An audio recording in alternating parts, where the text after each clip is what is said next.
Sable Winters had performed for 6 years on 3 different continents, and she had never once let a heckler throw off her count. So when the drunk woman at table 12 called out, loud enough for half the Velvet Room to hear, that the club should stop pretending it was anything but a strip joint with better lighting, Sable finished her final turn, held her closing pose exactly 2 counts longer than the choreography required, and only then allowed herself to look toward the sound. She had heard variations of that same comment more times than she could count across 6 years of this work, delivered by socialites who confused an exclusive supper club review with something considerably less rigorous, simply because the venue served cocktails and the dancers wore feathers instead of leotards. And she had trained herself, deliberately, over years of practice, to let the words pass through her without ever once letting them land somewhere that mattered.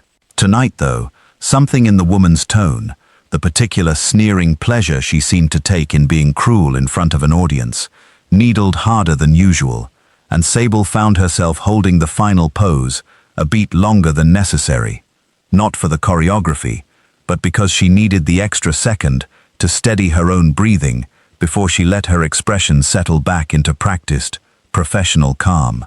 The Velvet Room sat on the top 2 floors of a restored 1930s building in central Seoul, a supper club built around a 40-foot stage and a live 9-piece orchestra, where Sable served as head choreographer and lead performer of a revue that took 4 months to build and ran nightly to sold-out crowds of executives, diplomats, and the kind of old-money families who liked to pretend culture still existed somewhere in the city.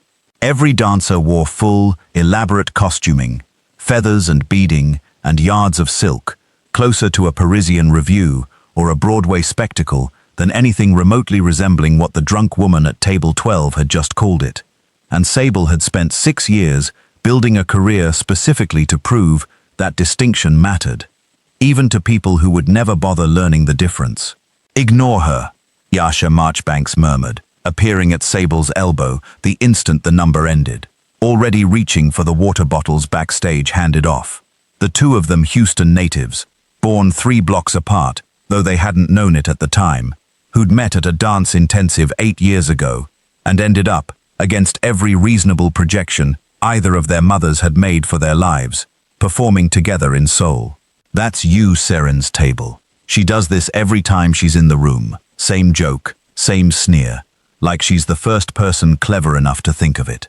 "I know who she is," Sable said, toweling the sweat from her collarbone, watching from the wings as Yu Seren, heiress to one of Seoul's oldest shipping fortunes, laughed loudly at her own comment, while the man beside her, silver-haired, expensively suited, said nothing at all, his expression unreadable in the low light.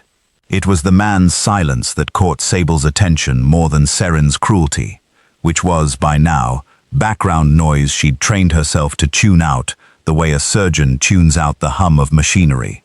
He sat very still, watching the stage with an intensity that had nothing performative in it. Hands folded, posture unreadable in the low light, the kind of stillness Sable associated with people who had trained themselves, through long practice, to reveal nothing they hadn't already decided to reveal. And when Seren repeated her joke a second time, louder, clearly fishing for his laughter too, he turned to her with an expression Sable was too far away to fully read, but close enough to recognize as displeasure, sharp and immediate, the first genuine reaction she'd seen cross his face all evening.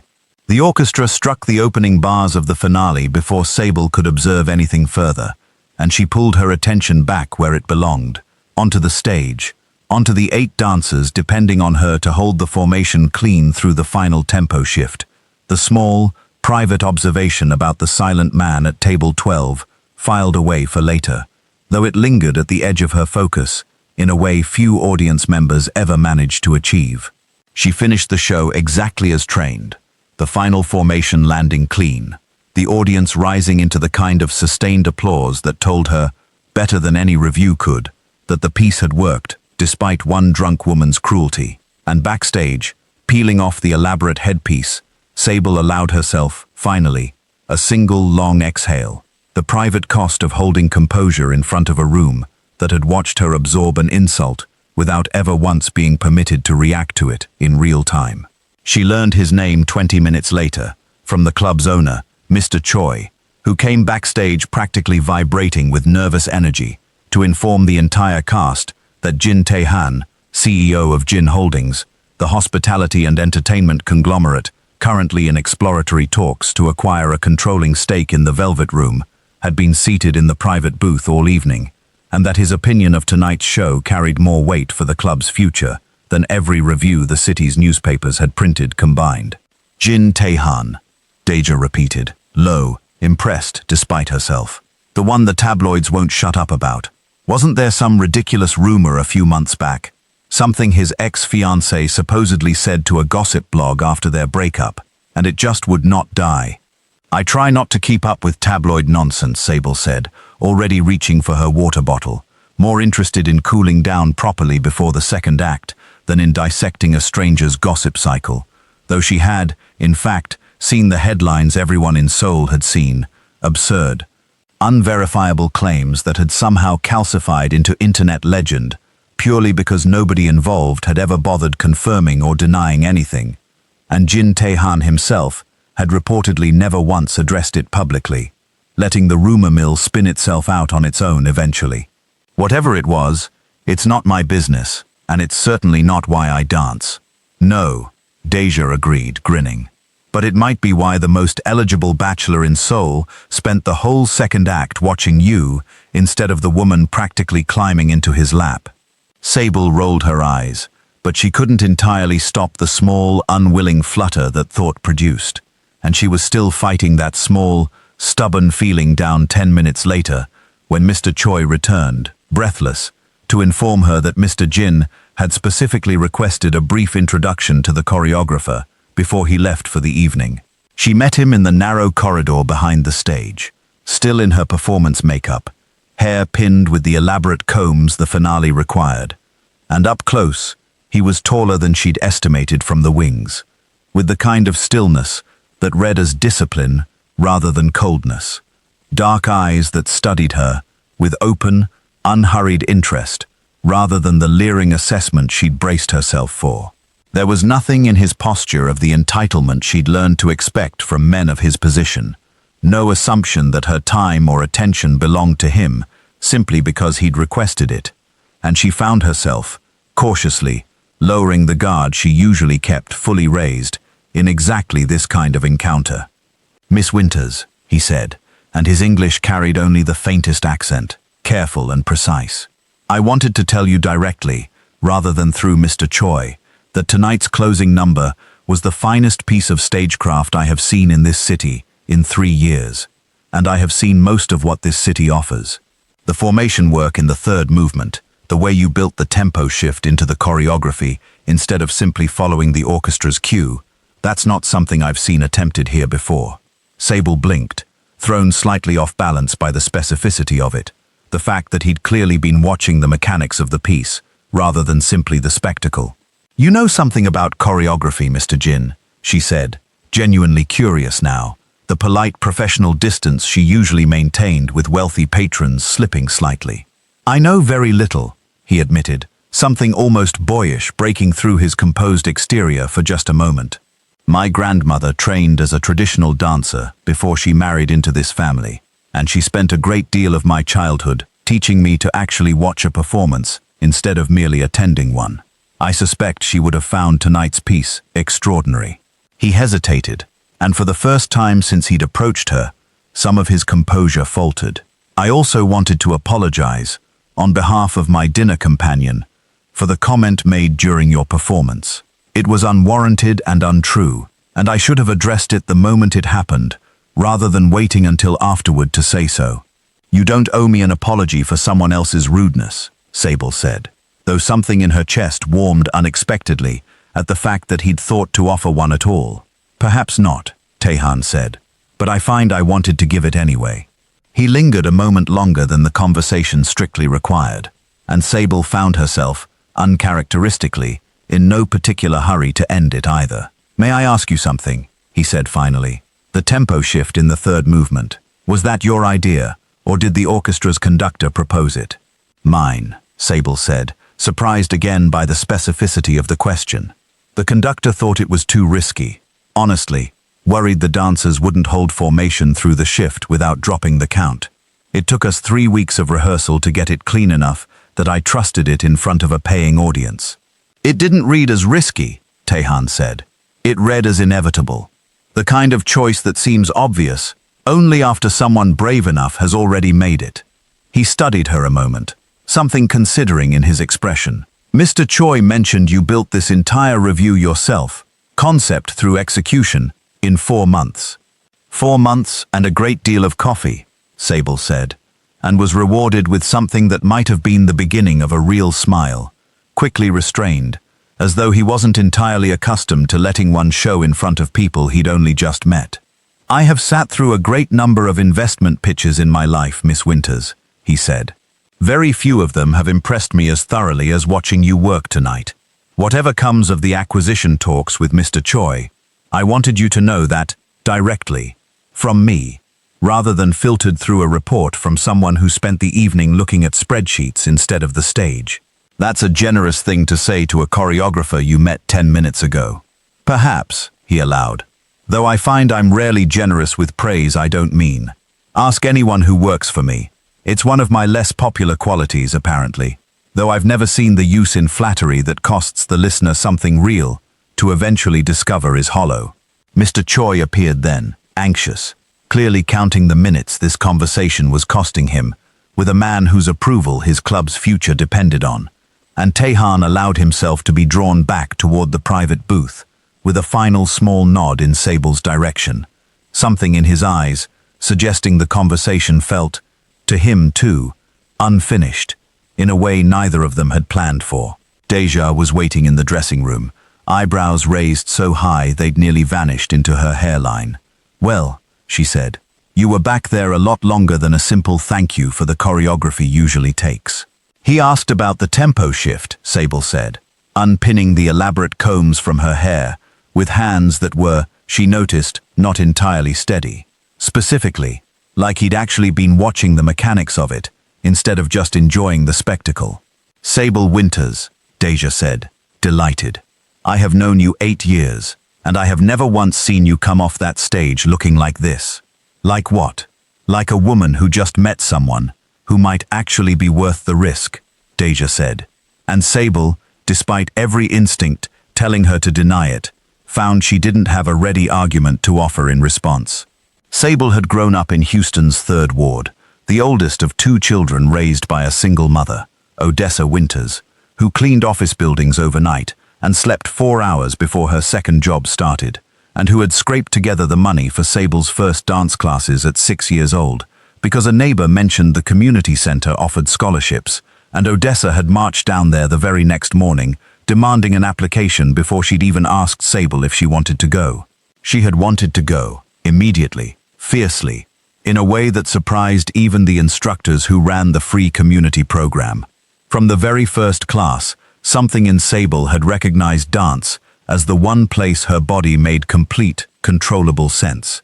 And she had thrown herself into it with an intensity that alarmed her teachers and delighted her mother, training 6 days a week through middle school and high school on scholarships and second-hand shoes, understanding early that talent alone wouldn't be enough, that she would need discipline sharp enough to compensate for every advantage the other girls in her classes, the ones whose parents could afford private coaching and out-of-state competitions, had simply been handed. Every audition along the way had demanded the same relentless preparation, hours of extra rehearsal after the official studio closed, technique drilled until her body could execute it half asleep, and she'd carried that same discipline into every room since, certain that talent alone would never be enough of an argument for someone who looked like her to be taken seriously. She'd earned a spot in a prestigious contemporary company at 19, an achievement that made the local news back in Houston, a small write-up her mother laminated and kept taped to the refrigerator for years afterward, and had toured for 4 years, and had been on the verge of the kind of career she'd dreamed about since she was 6, when her mother's diagnosis arrived. An aggressive cancer that required treatment Odessa's insurance covered only partially.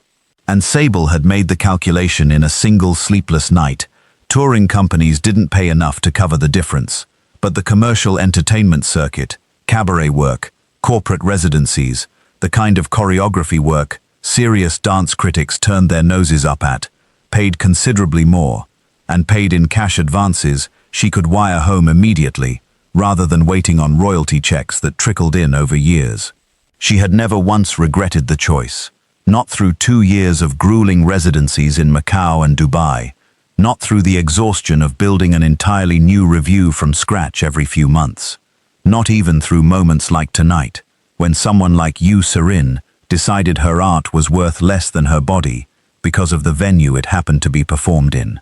Her mother had beaten the cancer, 3 years clear now, and Sable's younger brother, Marcus, was 2 years into a computer science degree Sable's wire transfers had made possible without a single loan. And if that meant enduring the occasional cruel joke from a woman who had never worked a day for anything she owned, Sable had decided, long ago, that the trade was more than worth it. The transition from concert dance to commercial cabaret work had cost her something too. In the beginning, a private grief she'd never fully explained to anyone outside her own head. The sense of having traded one kind of art for another that critics in the world she'd trained in considered lesser, more spectacle than substance. It had taken her nearly a full year in Macau to stop apologizing internally for the choice, to understand that building a technically demanding, meticulously crafted revue required exactly the same rigor as anything she'd performed on a concert stage, that the audience wearing evening gowns instead of the austere black of a contemporary dance house didn't make the discipline behind the work any less real. She had built her reputation slowly, city by city, residency by residency, until choreographers 20 years her senior started requesting her by name, until Mr. Choi had personally flown to Dubai 2 years ago to recruit her for the Velvet Room, with a contract generous enough that she'd wired her mother a full year's rent in a single transfer the week she signed it. She still remembered the exact weight of the decision, sitting alone in a Macau hotel room, reading the acceptance letter from Mr. Choi, understanding that she was choosing a life defined by nightly discipline and constant travel over the slower, steadier path most of her peers from the touring company had eventually settled into, and choosing it without a single regret, because the numbers and the security they brought her family had simply mattered more.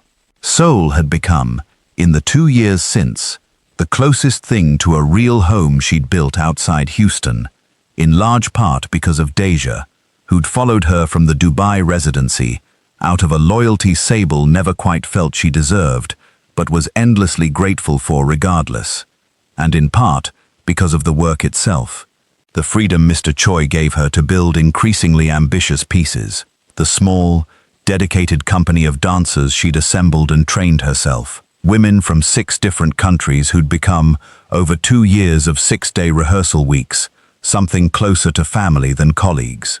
She thought of them now, mentally cataloguing the cast the way she did most nights before sleep, running through tomorrow's rehearsal notes, minor formation corrections, a costume repair that needed handling before the weekend's shows, the ordinary architecture of a life built entirely around craft and discipline, and the people who depended on her getting both exactly right. Hey besties, welcome back, and if this is your first time here, go ahead and hit that subscribe button, because trust me, this story has a lot more coming, and you do not want to miss where it goes from here.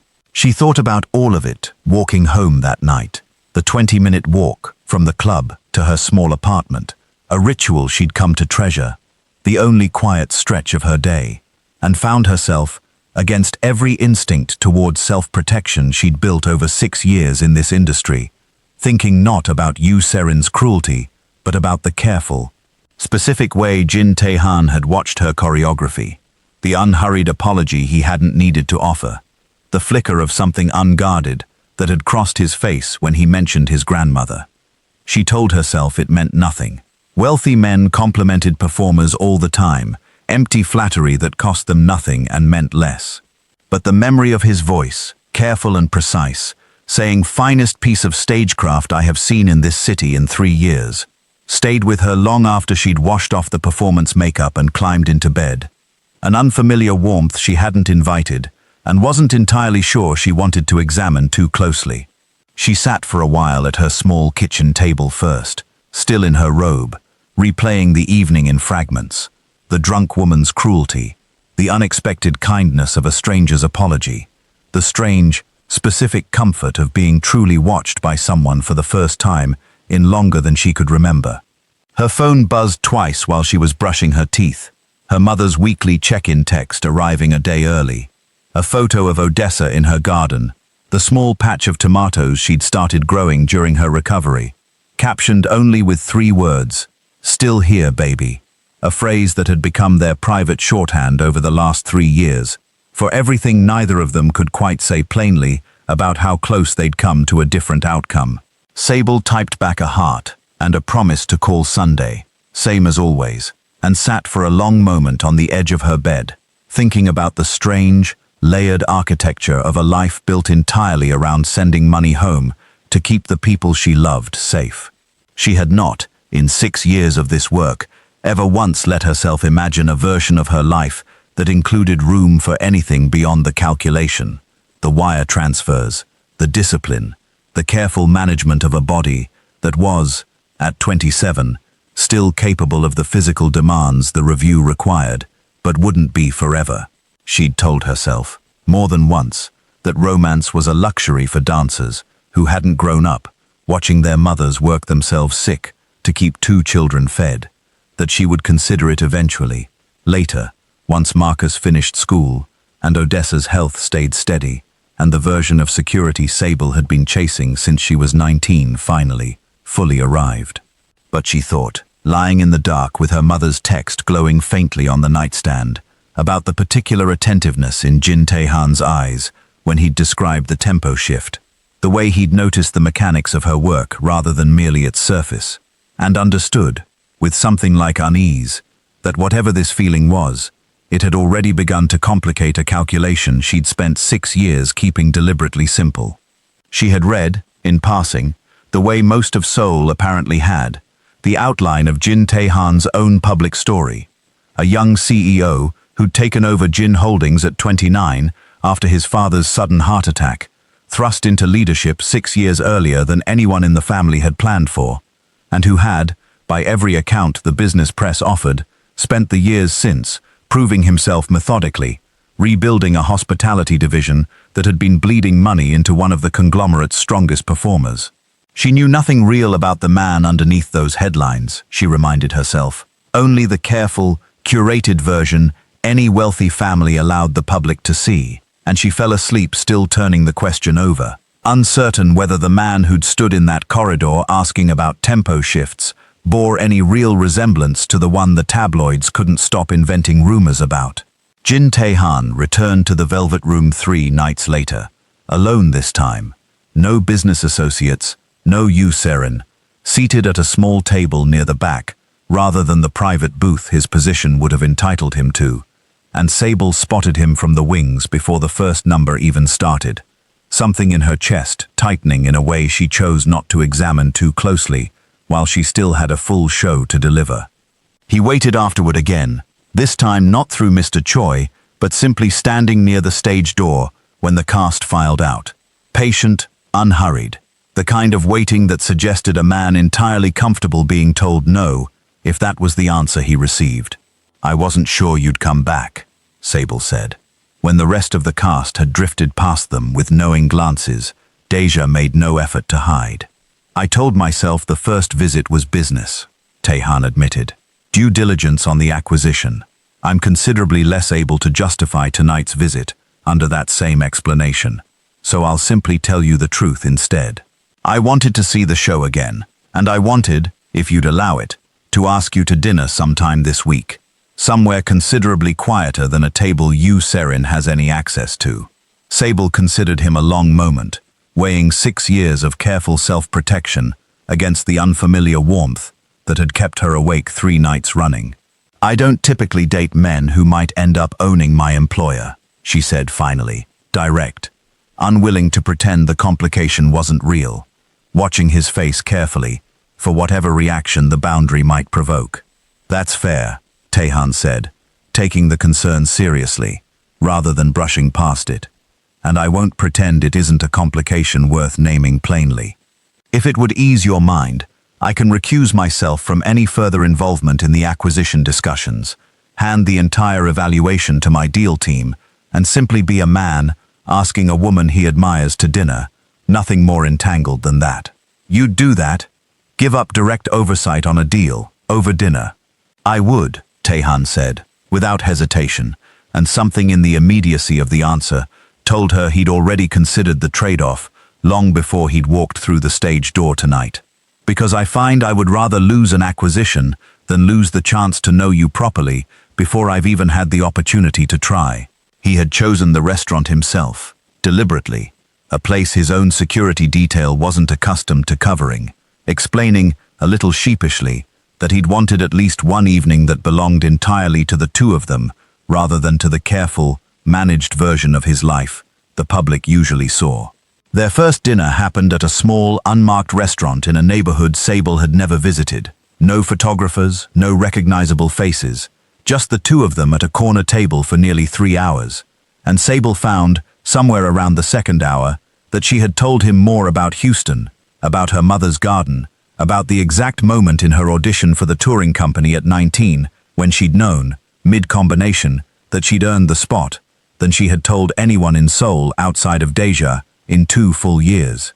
Tehan, in turn, told her about his grandmother, the traditional dancer who'd married into the Jin family and spent the rest of her life quietly grieving the career she'd given up for it, teaching her grandson to watch performance with real attention, as though passing down some piece of the art she'd never gotten to fully claim for herself.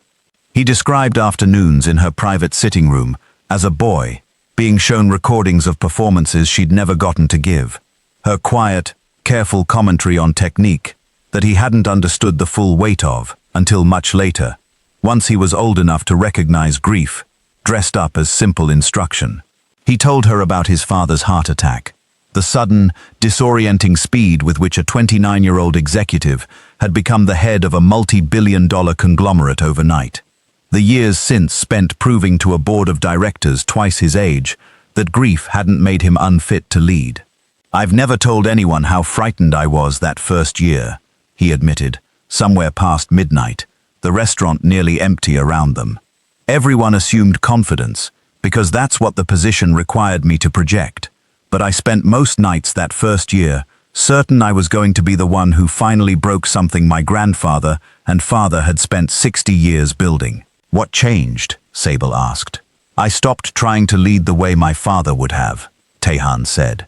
I started trusting my own judgment, instead of constantly measuring myself against a version of leadership that was never actually mine to inherit unchanged.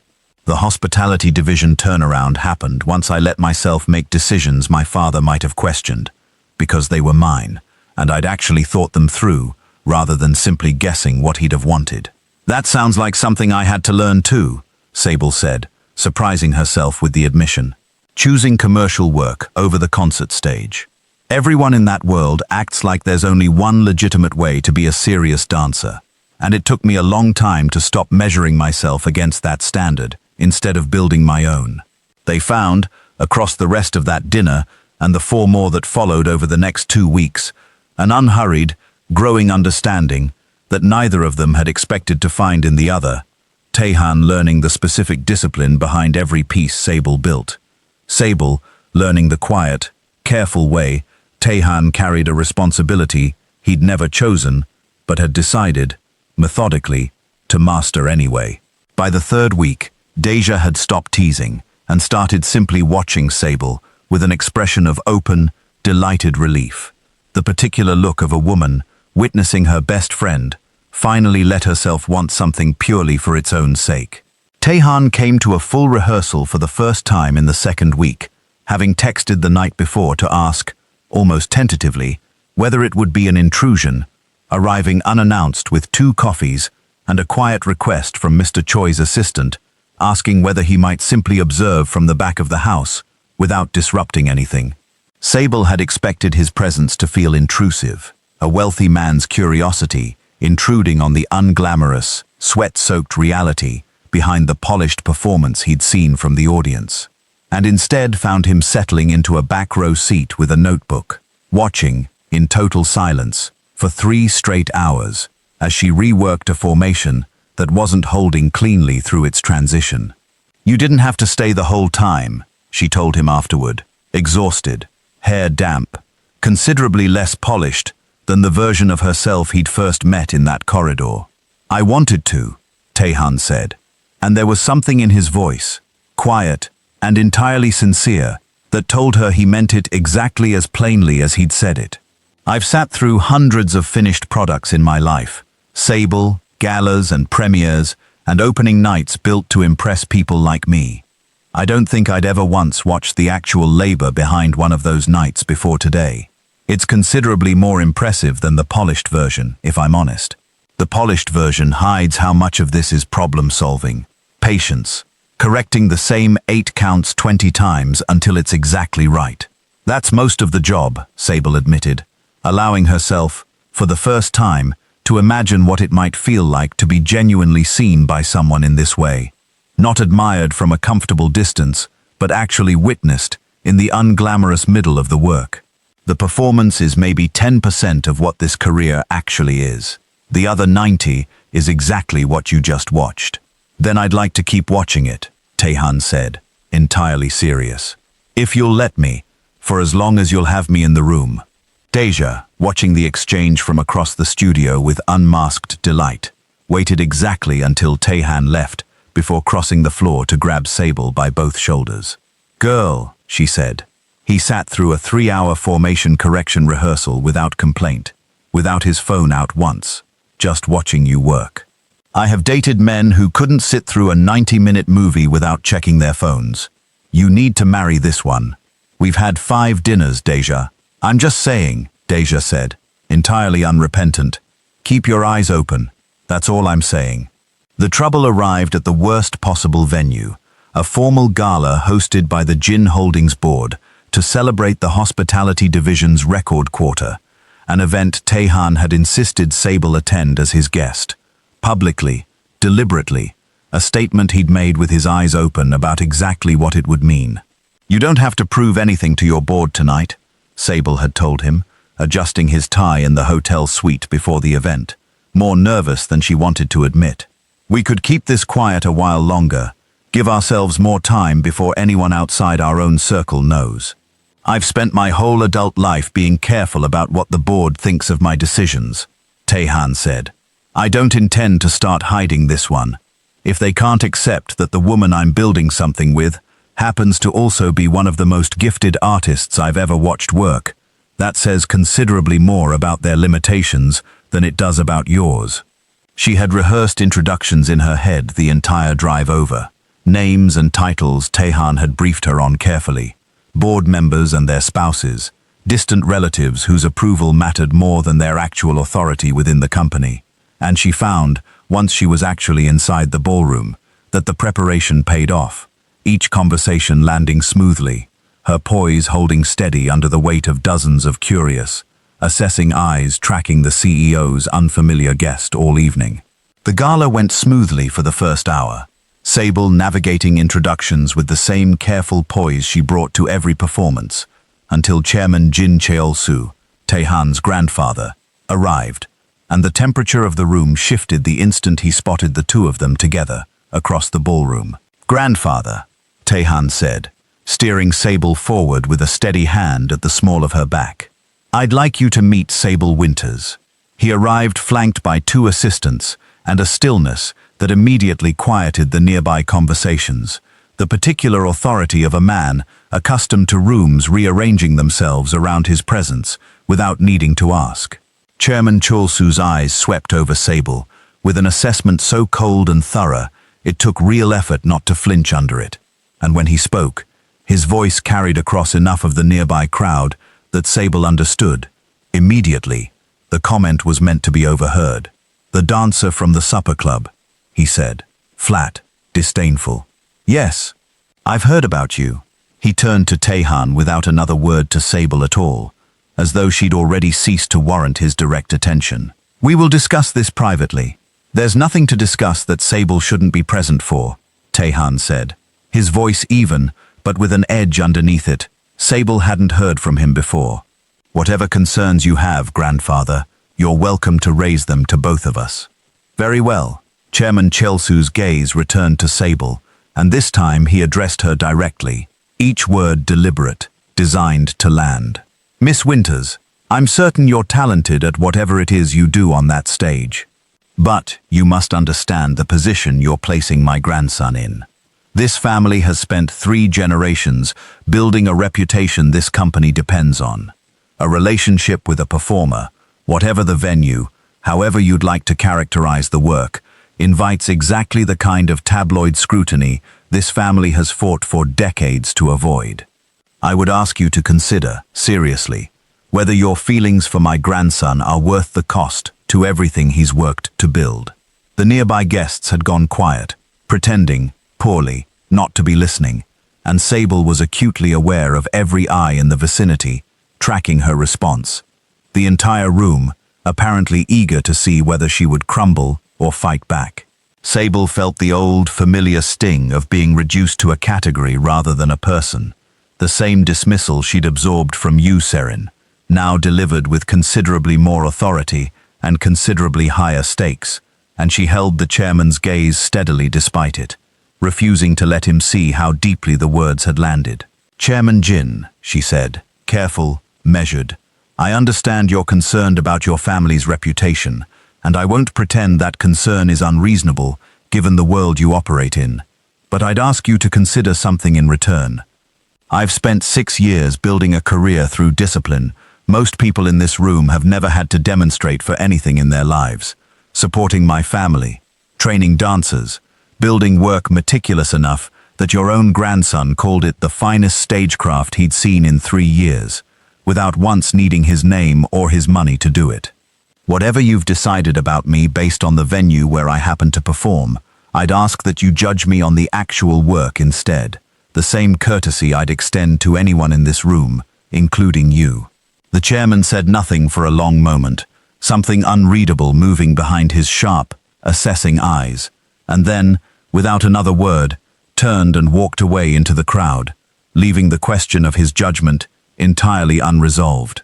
Yu Serin materialized within minutes, drink in hand, delighted malice, barely concealed beneath a veneer of sympathy.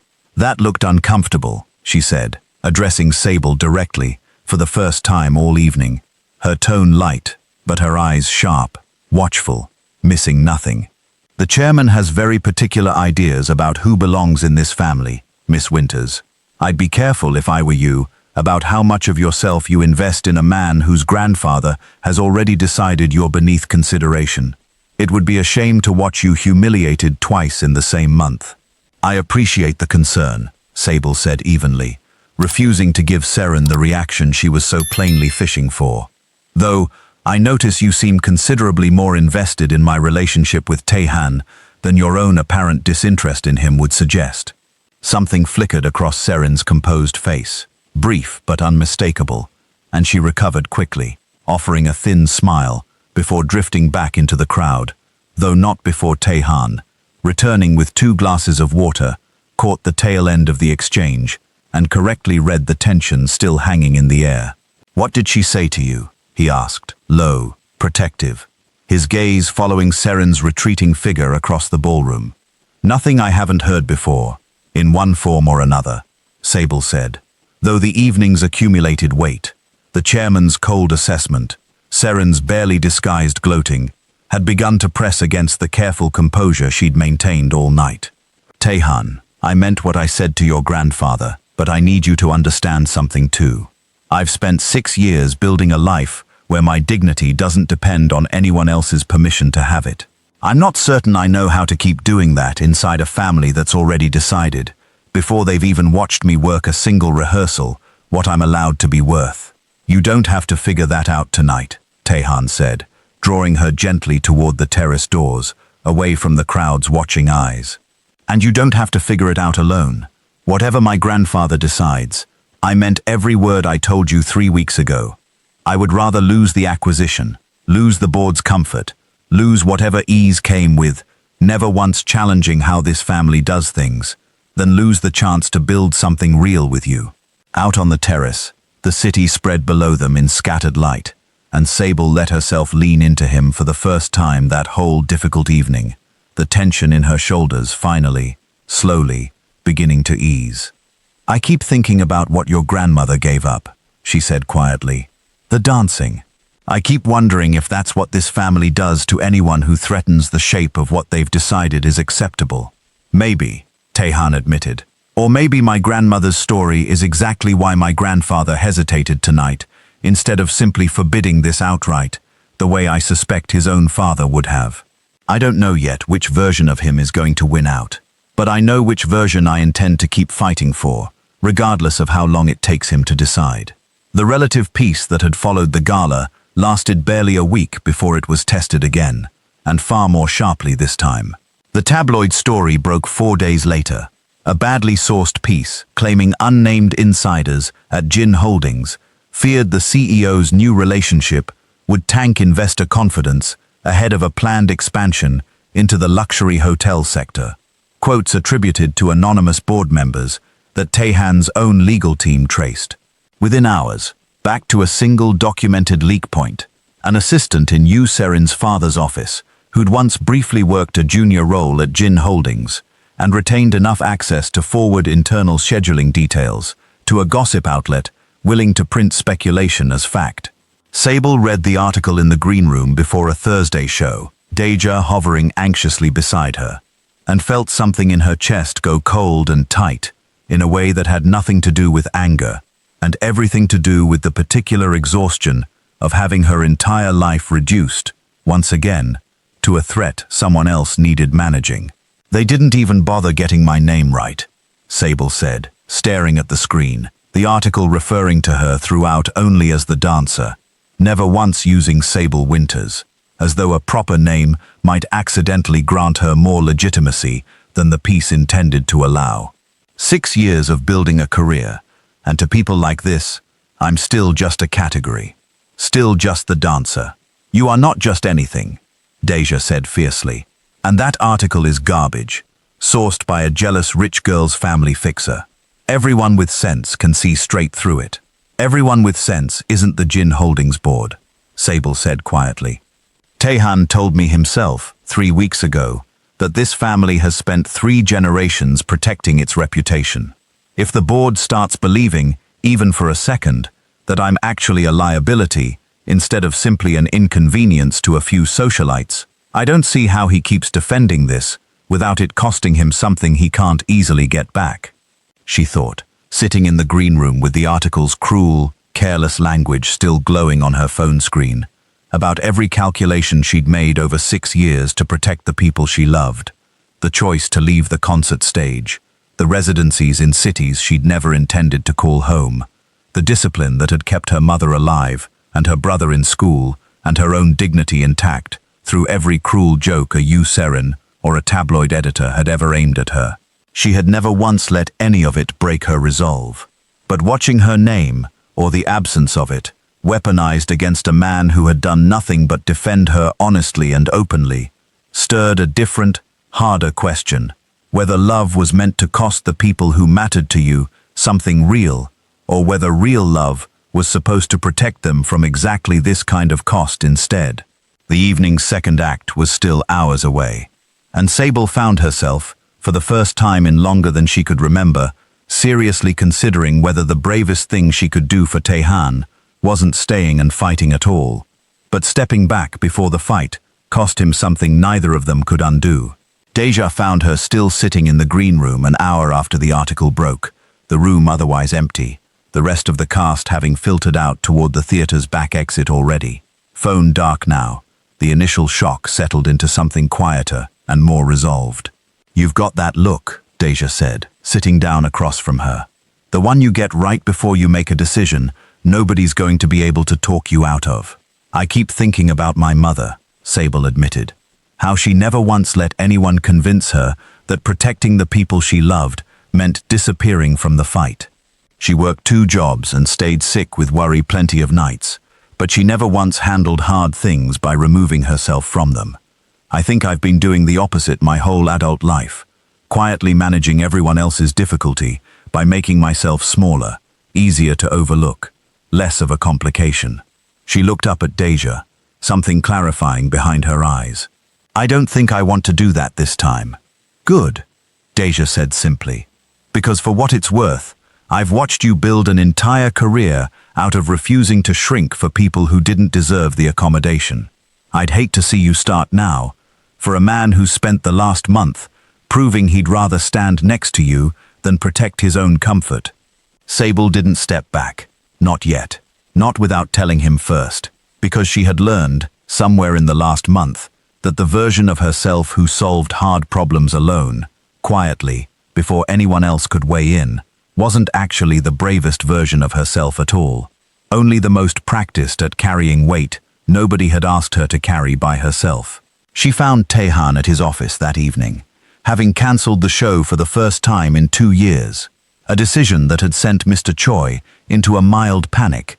She'd resolved with a promise to explain everything once she understood it herself. Tehan's assistant, a sharp, efficient young woman named Secretary An Do-yoon, waved her through without hesitation, and Sable found him at his desk, jacket off, tie loosened, the tabloid article open on 2 separate screens, alongside what looked like a legal team's draft response.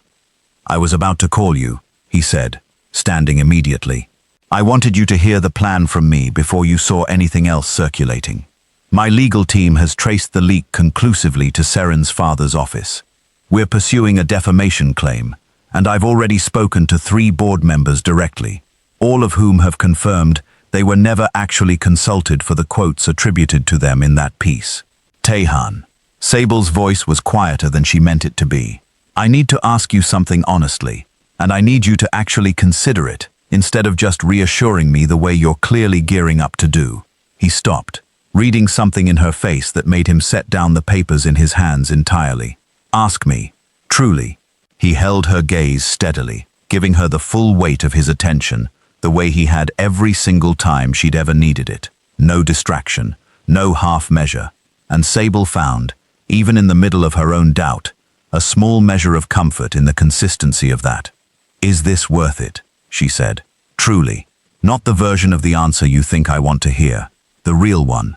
Because I've spent this whole day watching a stranger's father's assistant leak private details about my life to strangers who don't even know my name. Watching your grandfather look at me like I'm a liability instead of a person. And I keep asking myself whether staying in this, fighting for this, is bravery, or whether it's actually selfishness dressed up as bravery, whether I'm asking you to bleed for something that would be so much simpler for both of us if I just quietly stepped back. No, Tehan said, immediate, fierce, crossing the room to take her hands. Sable, listen to me. What would be simple is not the same as what would be right, and I have spent my entire adult life mistaking those 2 things for each other, doing what was expected because it was easier than doing what actually mattered. I did that with the company for 6 years, molding myself into a version of leadership that fit what my father would have wanted instead of what I actually believed. I am not doing that with you.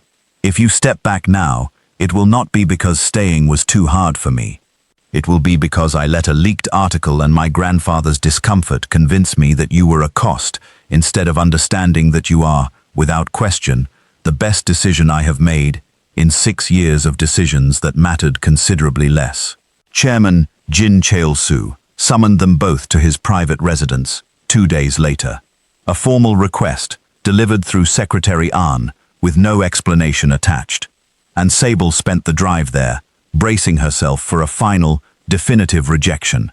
Some ultimatum designed to end the question permanently. Whatever he says today, Tehan told her in the car, his hand steady over hers, it changes nothing about where I stand. I need you to know that walking in, not as reassurance, but as fact. He glanced at her, reading the tension she hadn't quite managed to hide. You went quiet the whole drive. I keep replaying the gala, Sable admitted. The way he looked at me, like I was a line item in a risk assessment instead of a person. I don't know if I can walk back into that same disdain today and hold my composure as well as I did the first time. You held your composure better than most of my board would have, Tehan said. Whatever he says today, You don't have to earn his approval to have already earned mine. I need you to remember that walking in, whatever tone he takes." She nodded, steadying her breathing the same way she did in the wings before a performance, counting silently until the tightness in her chest eased enough to let her sit up straighter, and by the time the car pulled through the estate's gates, she had rebuilt, piece by piece, the same composed dignity that had carried her through 6 years of far harder rooms than this one. The chairman received them in a study lined with old photographs, and Sable noticed, the moment she entered, a black and white portrait prominently displayed on the desk, a young woman in traditional dance costume, mid-motion, captured with an intensity that made Sable's breath catch. "My wife," Chairman Chuolsu said, following her gaze. "Taehan's grandmother. She was 22 in that photograph, the finest dancer of her generation, by every account of people who actually understood the art, which I confess I did not, in my youth, count myself among." He gestured for them to sit, his manner considerably less combative than it had been at the gala, though no less serious. "I have spent 3 days making inquiries about you, Miss Winters, not the tabloid nonsense, real inquiries. Mr. Choi, several of your dancers, a choreography instructor in Houston, who remembered you fondly enough to speak for nearly 40 minutes when my associate called." Sable said nothing, uncertain where this was heading, her hands tightly folded in her lap. "They all told me the same thing, in different words," the chairman continued. "That you are exacting, disciplined, generous with your dancers, and that every dollar you have ever earned in this industry has gone toward keeping your family safe, rather than toward the kind of excess I confess I expected to find, given how casually people in my circle dismiss the work you do." He was quiet a moment, his hands resting flat on the desk on either side of the framed photograph, his eyes returning to it with an expression Sable hadn't expected to see cross the face of a man so thoroughly composed in every other setting she'd witnessed him in. "My wife gave up her career the day she married into this family, because my own father informed her, in terms not so different from the ones I used with you at that gala, that a dancer's reputation was incompatible with the Jin name. I watched her grieve that loss quietly for 40 years, never once complaining, and I told myself, for most of my life, that the sacrifice had been necessary, the price of the life we built together." He looked up, and something in his weathered face had softened considerably since the gala. "Watching you defend yourself to me that night, I found myself wondering, for the first time in decades, whether it had ever actually been necessary at all, or whether I simply never had the courage to ask my wife what she wanted, instead of deciding for her." Sable listened, throat tight, watching this proud, formidable man reveal a grief he had clearly carried, guarded and unspoken, for the better part of his adult life, and found herself understanding him, suddenly, in a way she hadn't thought possible after the gala. He was not simply a gatekeeper protecting a reputation. He was a man who had made a devastating choice at 25, and spent every year since, telling himself it had been the only option available, and watching his grandson refuse to repeat it had clearly cracked something open in him he hadn't examined in decades. "Grandfather," Taehan said, quiet, careful, his hand finding Sable's beneath the desk, steadying them both against whatever came next. "I am not finished," Chairman Chuolsu said, though not unkindly. "I have decided, Miss Winters, that I was wrong at that gala, and I do not say that easily, nor often. Ask anyone who has worked with me for more than a decade. You are welcome in this family, should my grandson be fortunate enough to convince you to stay in it, and I would consider it a particular honor if you would allow an old man to watch you perform properly sometime, without a Yu Serin in the room to spoil it." He managed something that might, on a less formal face, have qualified as a smile. "I understand the leaked article has also been thoroughly discredited. Serin's father called me this morning to apologize personally and confirm his assistant has been dismissed. I trust that particular embarrassment is behind us." The room was quiet a long moment, the weight of the chairman's admission settling over all three of them, and Sable found herself studying the photograph on the desk again, the young woman mid-motion, captured forever at 22, in a costume Sable recognized instantly as traditional hanbok-influenced court dance, the kind of discipline that took decades to master, and, apparently, only a single conversation to be asked to abandon entirely. She thought of her own mother, of the sacrifices Odessa had made without ever once being asked to give up the thing she loved most in exchange, and understood, freshly, exactly how fortunate that distinction had made her own life, however hard it had been in other ways. Sable felt tears threaten, unexpected and overwhelming, and found she could not immediately manage a response, so it was Tehan who spoke first, reaching for her hand. "Thank you, grandfather," he said. "I know what it cost you to say that. It cost me considerably less than 40 years of silence cost your grandmother," Chairman Chelsea said. "Do not make the same mistake I made, either of you. Say the things that matter while you still have the chance to say them." They stayed another hour in that study, the chairman pulling out more photographs from a drawer Sable suspected hadn't been opened in years. His wife performing at 19, at 22, a wedding portrait in which the young bride's smile looked, to Sable's trained eye, carefully composed rather than fully genuine, and by the time they finally rose to leave, something had shifted permanently in the room, an old wound finally given air after decades sealed shut. "I would like to attend your next performance," Chairman Chelsea said at the door, formal again, but gentler now, the words offered almost shyly for a man of his stature. "Properly, as an audience member, not as an obstacle. If you'll permit an old man the chance to finally watch the kind of art my wife gave up, performed by someone brave enough to keep choosing it anyway." "I'd be honored to have you there, Chairman Jin," Sable said, and meant it entirely, surprising herself with how completely her earlier dread had transformed, over the course of a single conversation, into something closer to tenderness for a man she'd walked in, bracing herself to fight. The drive home was quiet, in an entirely different way than the drive there had been. Tehan's hand laced through hers the whole way, both of them still absorbing the weight of what had just happened. "I didn't expect that," Sable admitted finally. "Any of it. I walked in braced for a war, and walked out with an invitation to tea." "Neither did I," Tehan said, still faintly stunned himself, replaying the last hour as though checking it had actually happened. "I've known my grandfather my whole life, and in all of it, through every holiday and every difficult board meeting he's ever brought me into, I have never once heard him speak about my grandmother's dancing that openly.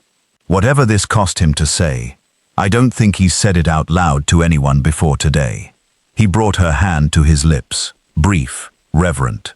"Thank you for staying long enough to hear it. I know how close you came to walking away before you ever got the chance." "I almost did," Sable said quietly. "I want you to know that honestly, not hide it.